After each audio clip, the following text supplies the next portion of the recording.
The day she chose the lie. She didn't stand between us. Not in the way people usually do.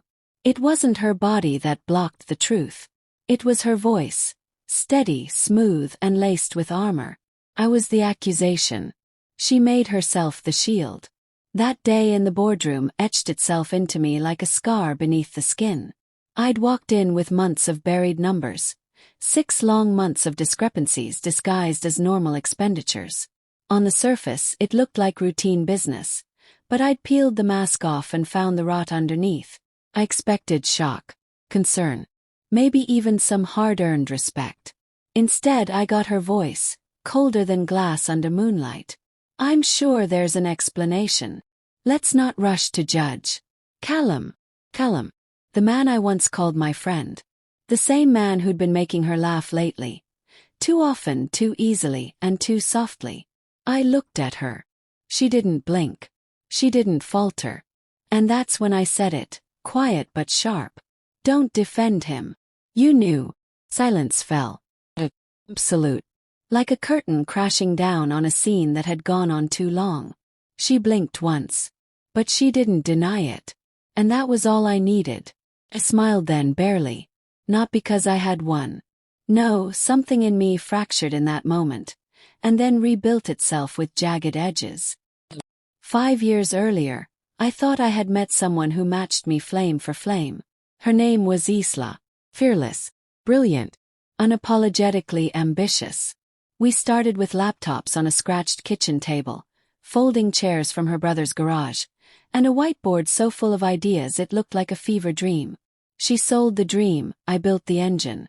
We weren't just co-founders. We were architects of something bold. Something that could outlast us. We worked late not because we had to but because we couldn't stop. Every win felt earned. Every step forward was fire and momentum. But something changed. Not all at once. Not loudly.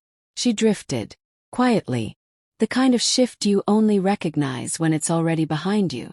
First it was the late nights. Not the kind fueled by work, but the kind that didn't want questions. She said it was client calls. But she came home different. Lit from within. Not in the way business lights you up, but in the way someone's attention does. Then Callum started showing up more often. Meetings. At our house. Always with a reason. Always just on the edge of being too familiar. Until one night I saw it.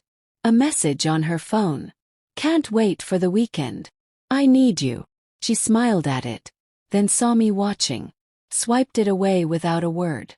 And I didn't say anything either. Just watched her walk away. That night, lying beside her while she slept, I realized. I wasn't losing her. I had already lost her. So I changed. I stopped trying to fix us. I stopped feeling. I started documenting. Followed the trail.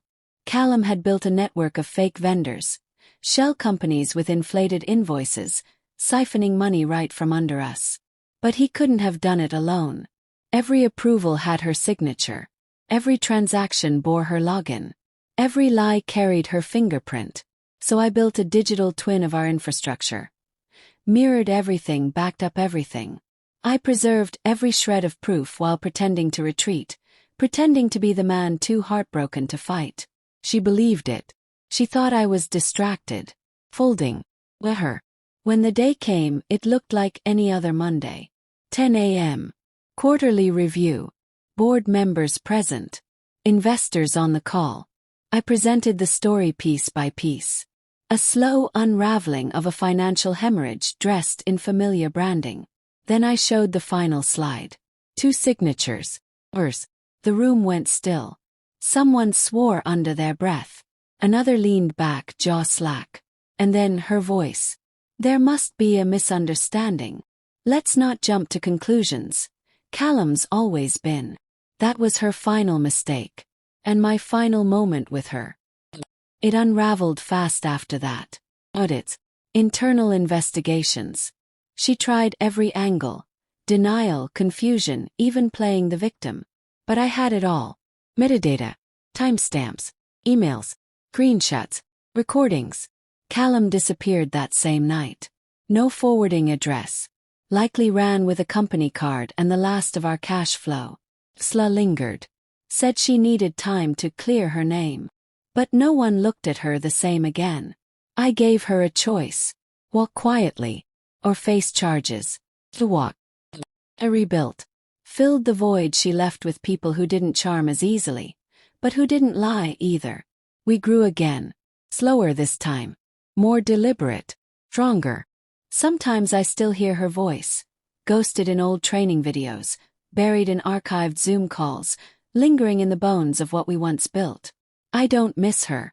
What I miss is the version of me that believed people like her couldn't betray you. Not if you built something together.